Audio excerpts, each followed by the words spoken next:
I started my life like this. I stuttered, and I still do. You'll probably be able to catch it every now and then, but I had years of speech therapy. And I didn't know how much that wreaked havoc on my belief systems and my idea about what it meant to be creative and what it meant to execute creativity. Now, what I do now is I empower students, I empower adults, I empower businesses to really look at what creativity is, redefine it for us, and then help us better execute. Because now, as you know, we are headed into the fourth industrial revolution. Technology, robotics, VR, AR, machine learning is changing the game. And as Samantha mentioned earlier, your ability to pivot, your ability to imagine what could be is now rooted in your creativity. So what does it mean to be creative? Go. Alejandro, yeah. What does it mean to be creative? Anyone? Something out of nothing. Thank you. Thinking your way outside of the box. Thank you. Tons of drugs. Thank you. Psychedelic shack. Legal. That's where it's at, right? Legal drugs. Well, I have an article on my blog that says the term creativity has been hijacked. Right? Now we say, when you see someone who says, "Oh, I'm very creative," or like, "Wow, he's really creative," you automatically go to the arts, right? Yep. He's very artistic, so that means we have millions of people who are intuitively creative who think they're not because they can't dance like Justin Timberlake, right? Or they can't sing like Whitney Houston, or they can't paint like Van Gogh, so they automatically claim I'm not creative. And now that's a huge issue because we need people to really tap into that and to really execute. So that's why I'm here today. Are you ready? Ready. Are you ready? Are we ready? All right, so quick background. I taught with creative geniuses my entire career, 15 years in elementary classrooms.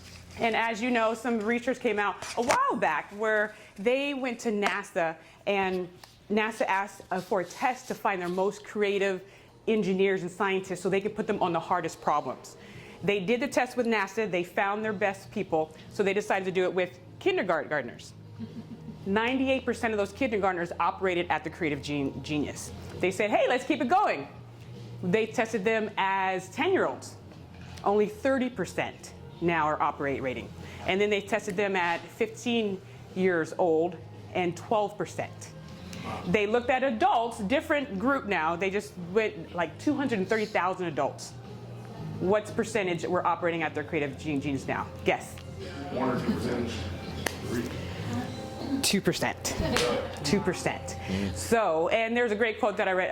I forgot who said the quote, but if you look at society, about 2% of the population are the ones who are giving the most creative ideas and setting the norms for the society. The rest of us just follow. So now we're in a point where we need to get into that 2% and bring it up.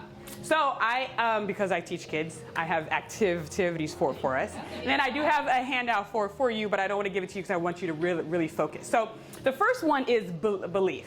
Okay, you have to believe you're creative. The second one I'm going to do is I'm going to ask you a very difficult question. What is 2 plus 2? 4. 10. It doesn't matter. It's a false construct. Thank you. So your first normal answer is what? 4. 4, right? That is called convergent thinking. So creative people have the ability to operate convergently and divergently. If you go through the American school public system and some other nations as well, we do convergent thinking, but we need to operate divergently as well. So 2 plus 2 could be 3.99 repeating. the square root of 16, right? It could be 10 minus 6. It could be the number of children my mother had, right? All right, and so another one is everyone get an object in your hand. Get an object in your hand. Now I'm going to pass out a few objects as well. Wow, 6 minutes go fast. Here, this is for you. Benjamin. First place. This is for you. You better hurry up. My object. Oh, do you have yours? Thank you. I was like, yeah, you might want to take that. All right, everyone have an object in your hand. Okay, we're going to do a quick one. What is this? Cucaracha. Your first reaction to this is what? Water bird. Cucaracha. It's first like, well, what's your first visceral reaction? Ew. Ew, right? Because that's what we've been. Now, look at this. What are some life lessons that you can learn from the cockroach? Tell your partner a quick few life lessons. Go.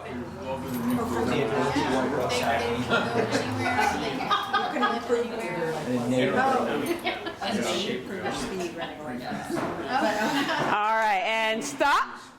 So I heard resilience. The ability to gross out anyone who looks at you. Thank you. That could be a gift. Anything else? Good Halloween You costume. can survive a nuclear blast if you believe in yourself. Thank you. All right. So another aspect of creativity is abstraction. Does that make sense? And perspective. The ability to look at things from multiple perspectives. Your first visual reaction is like, ew, ah, oh, stop. But now you need to look at it with a discerning eye of how can I learn from the cockroach? You have never asked yourself that question in your entire life, correct? Yeah, no. Correct. Okay, look at the object in your hand and do the same thing. What life lesson could you extract from the object in your hand? Go and talk to your partner. Go. What was the question again?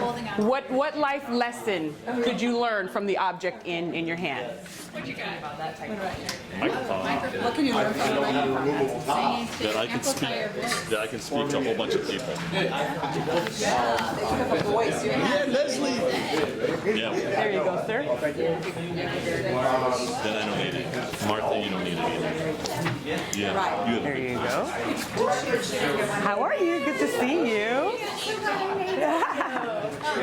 All right. When I say class, class, you say yes, yes. Yes, yes. Class, class. Yes, yes. All right, bring you back to your elementary days. Okay, so you can put your paper down for a quick second.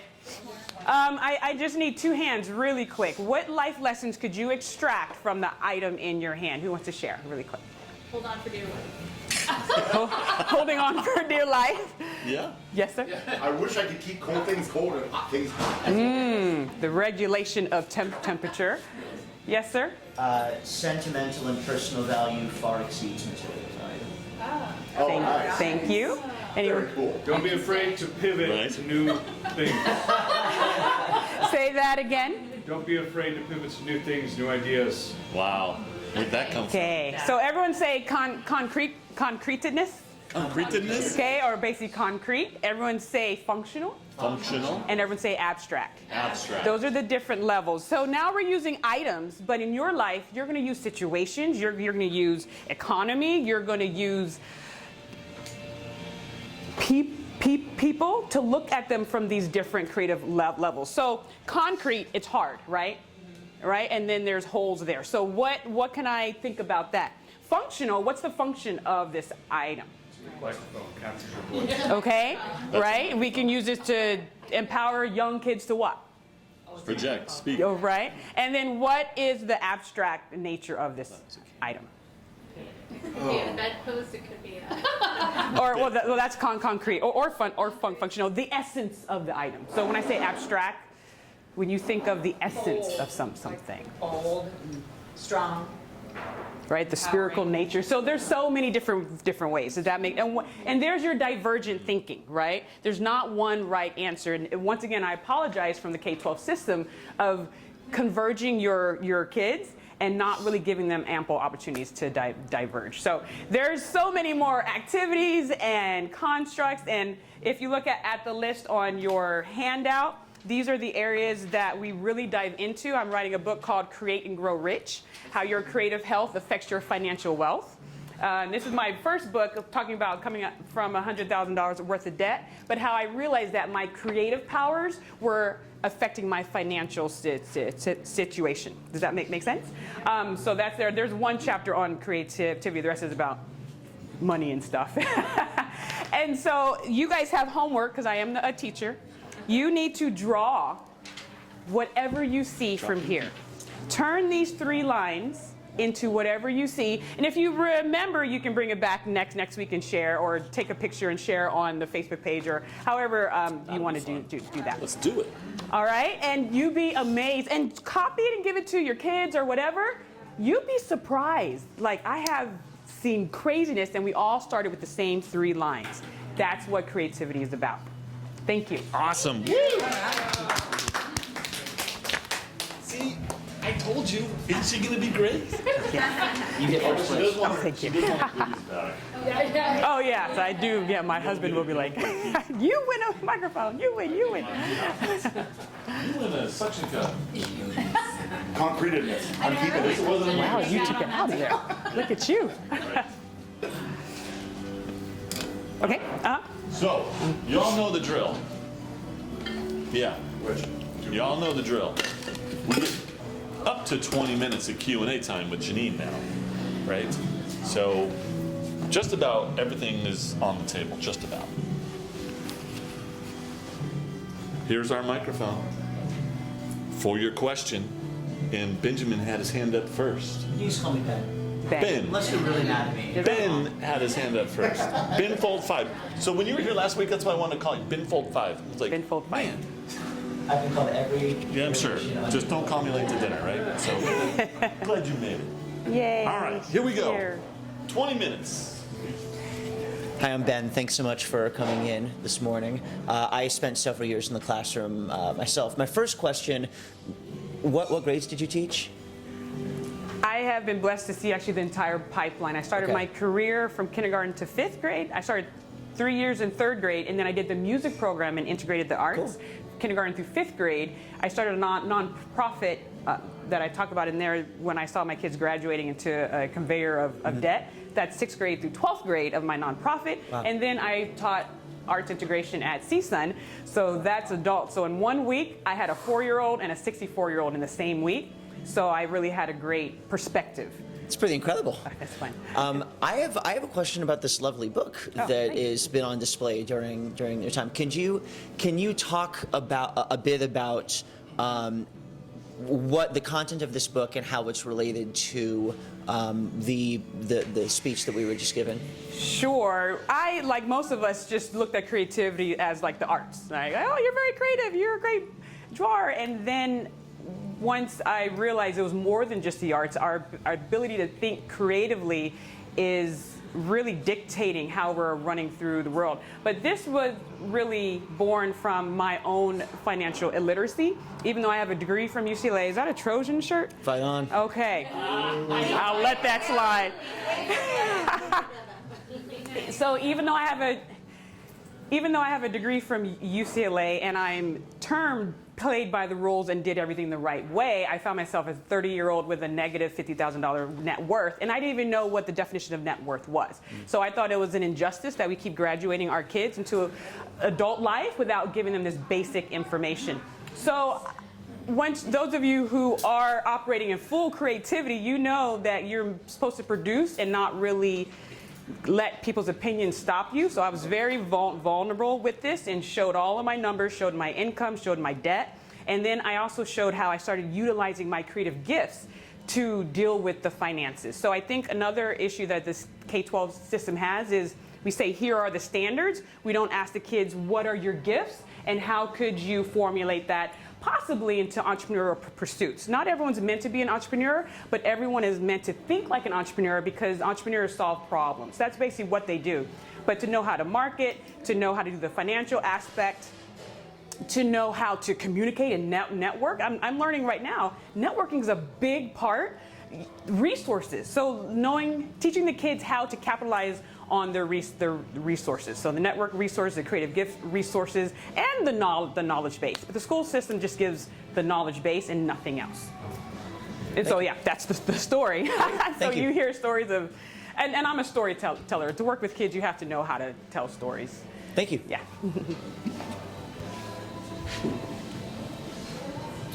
My name is Kyle. I call him Abraham Lincoln because For Halloween, I want to get a hat with a bunch of like beer cans around it and be Abraham drinking. please send me that. It'd be what 4 shots and 7 beers ago. Anyway. But see, that's a creative perspective to that. I love it. No, I'm not quite tall enough, but we'll see. That's okay. So you mentioned the school system and you have so much experience in the school system. And a lot of us, I think, can agree that it needs an overhaul or some kind of a repair. to help deal with all of the plethora of different types of learning styles and students that are in the world. But that is such a massive undertaking.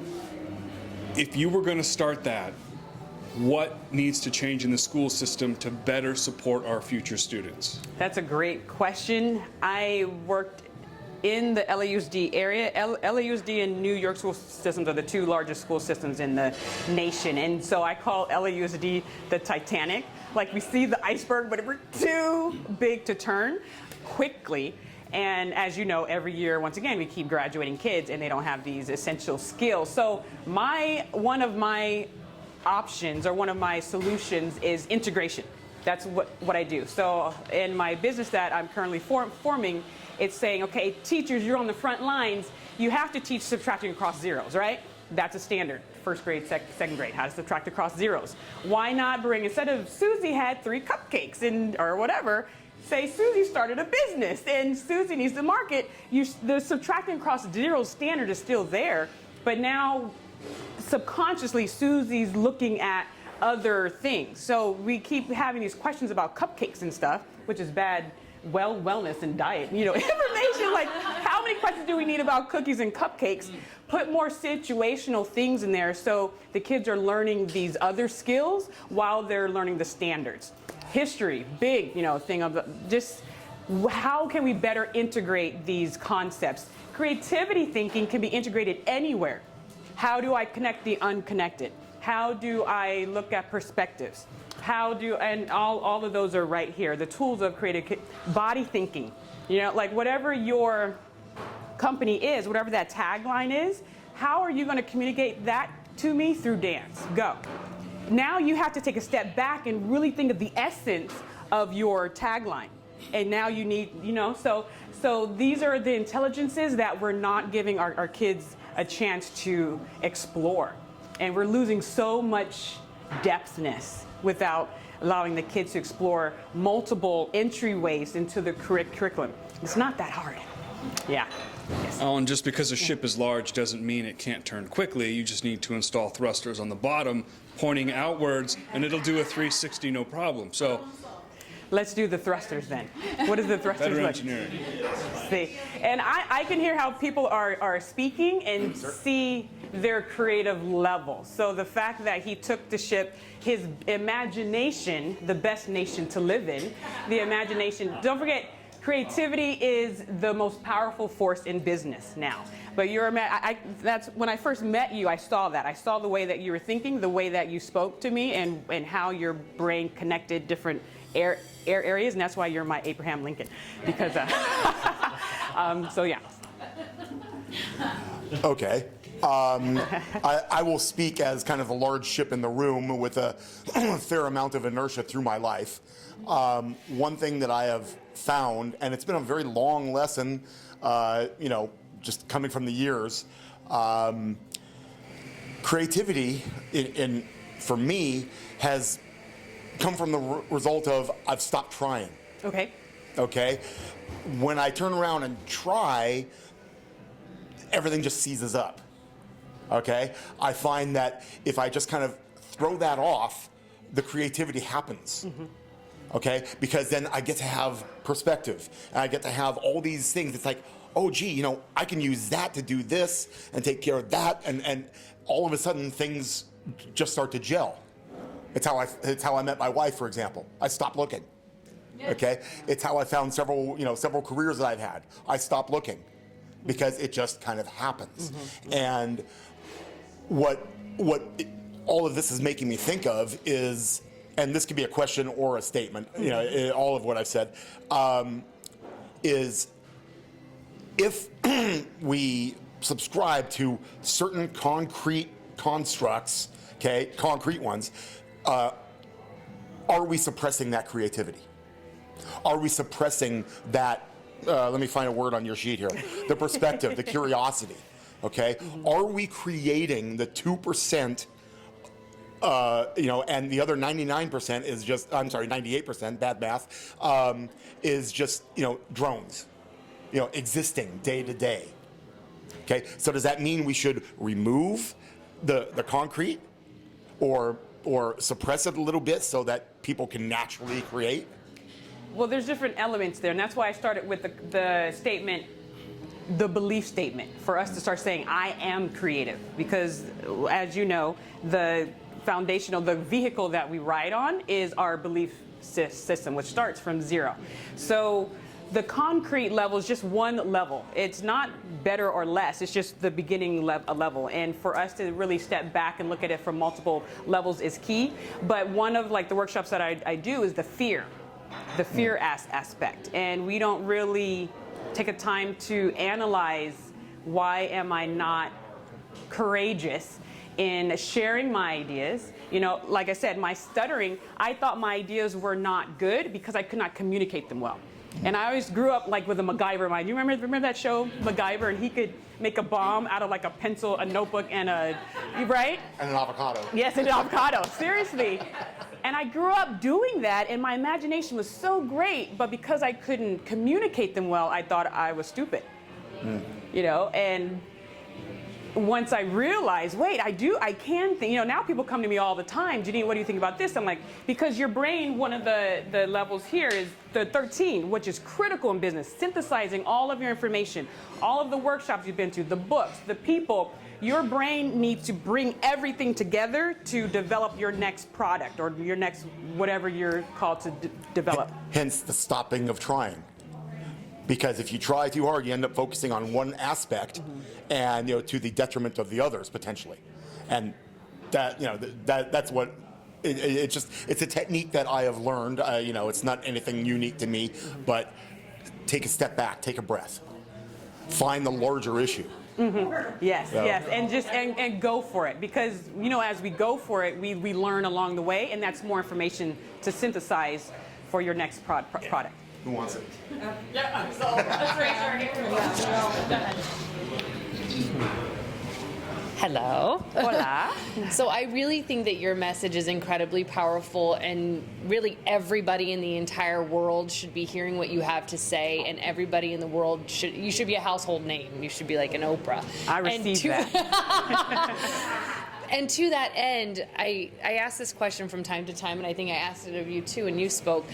I know your husband helps you with your things, and you are really, obviously you're doing very well. Where do you think your gaps are?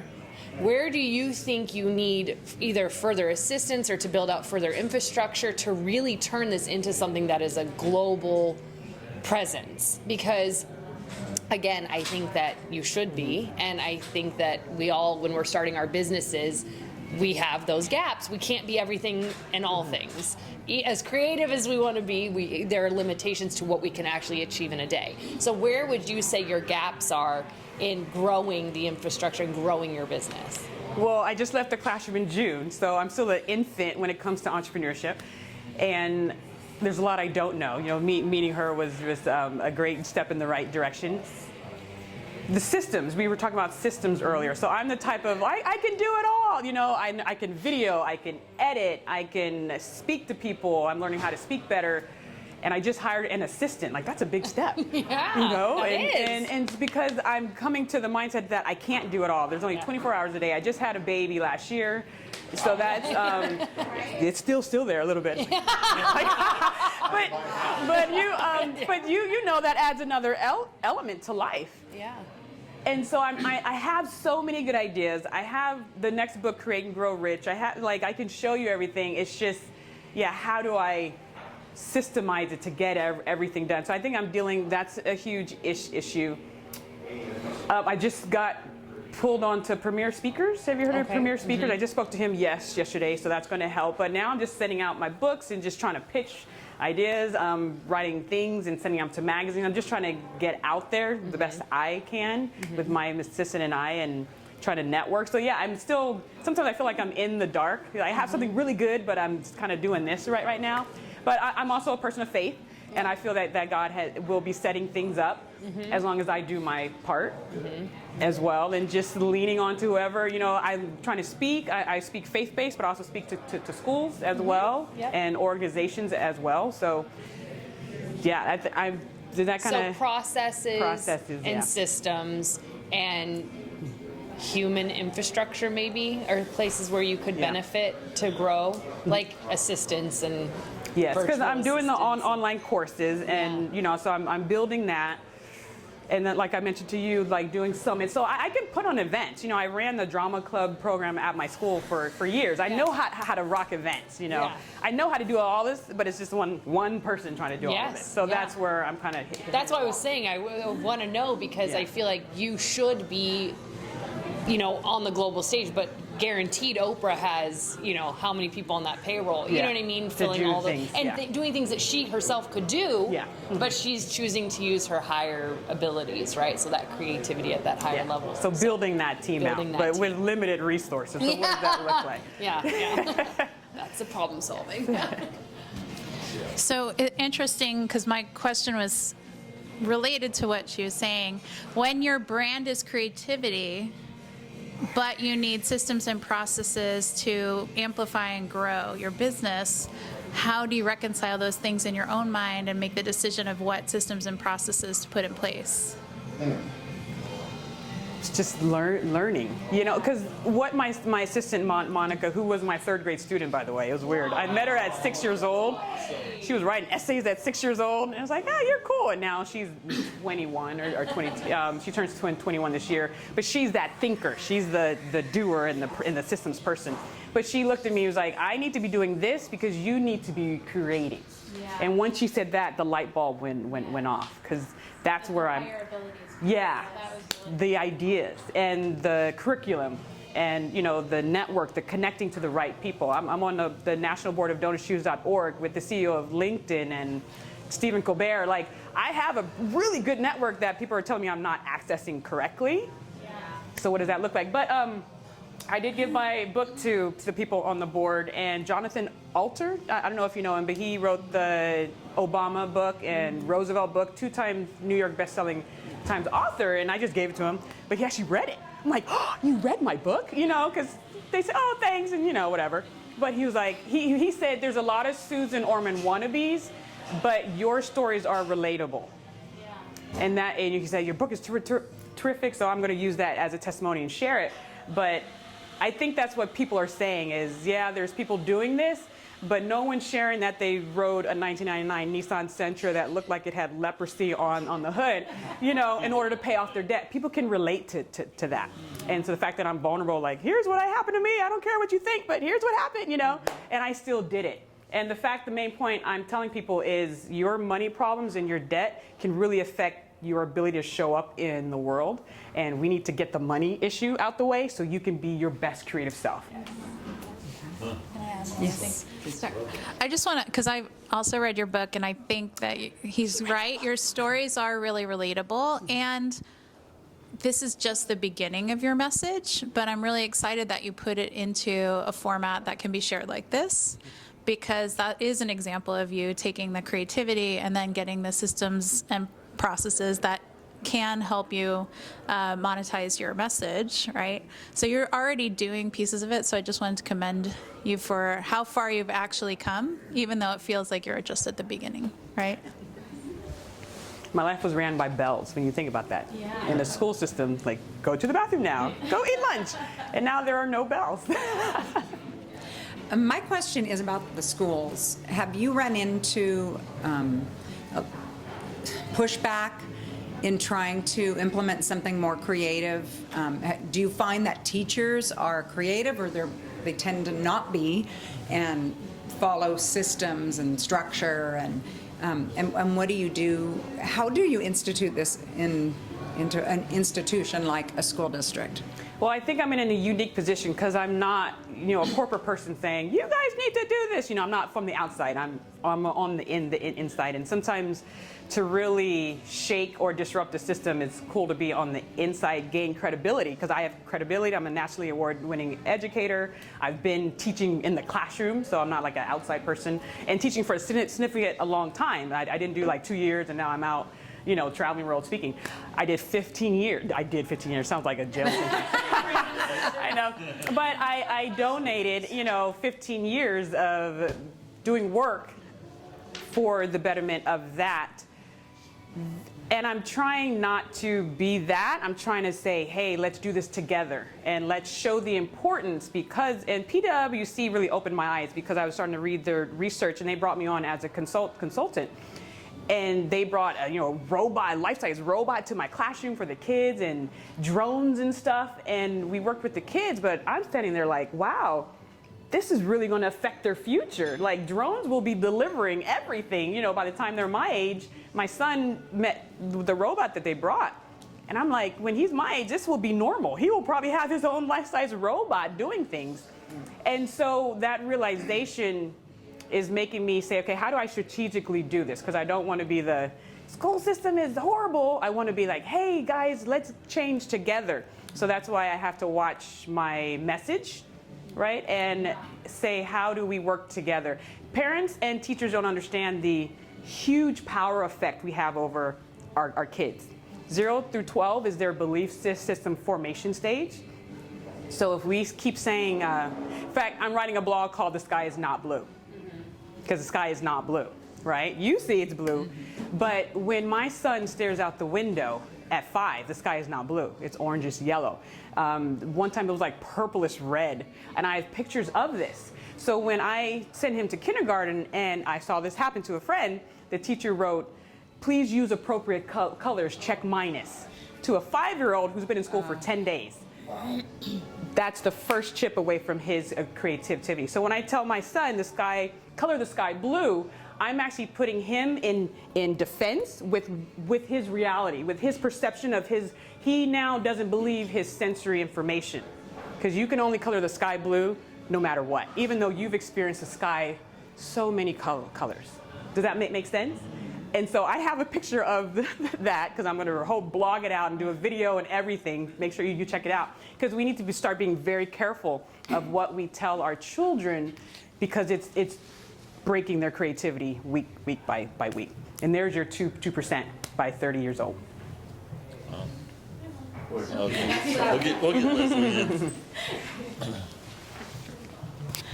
I was wondering if there's an opportunity through your nonprofit for kids to be able to, instead of us trying to drive creativity with kids, how much of an opportunity through your nonprofit or through your journey are kids able to convey the creativity to us, to the school district?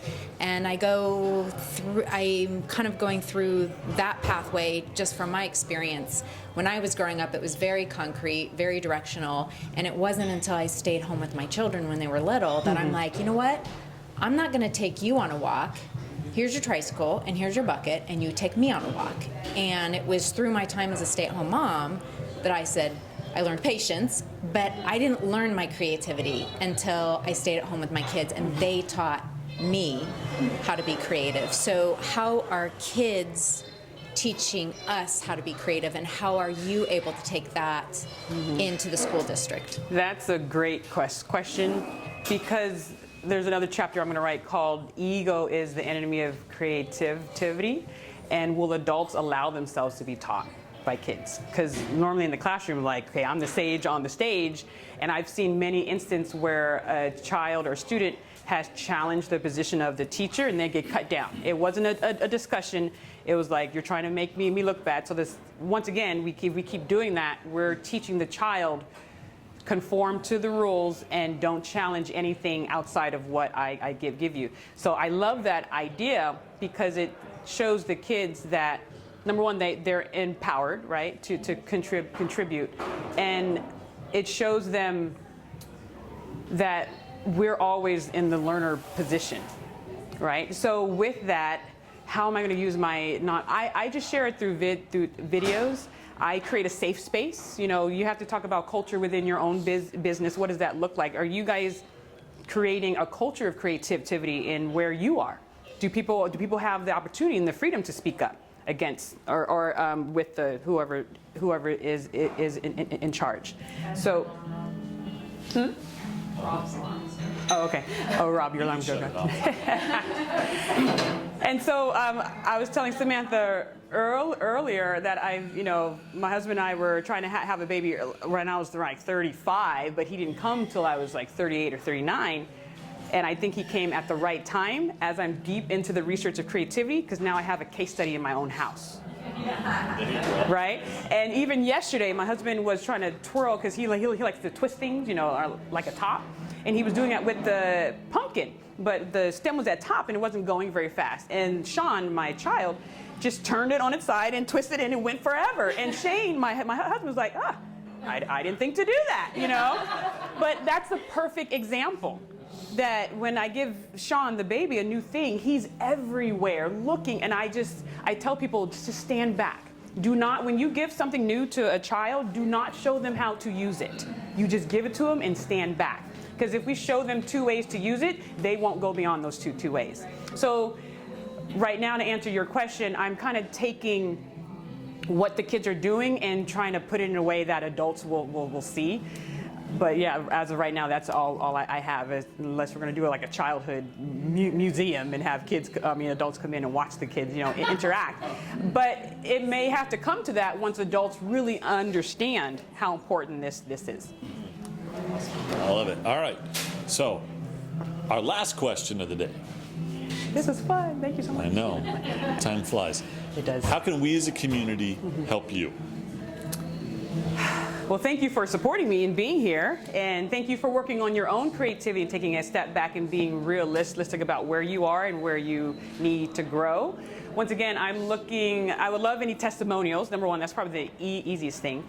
And I didn't mention before, but I'm attaching creativity to entrepreneurship, and that they're connected and they're a way for the kids to express. So I'm looking for any speaking opportunities, conferences, anything along those lines. I'm going to have Samantha on my podcast, so if you want to check out the podcast first, and if that's something, it would be great to have Abraham Lincoln on my podcast. That'd be awesome. Because I really want to express to the world that creativity isn't just frolicking through the flowers, but it's an essential skill that can be developed. That's another misnomer that people have.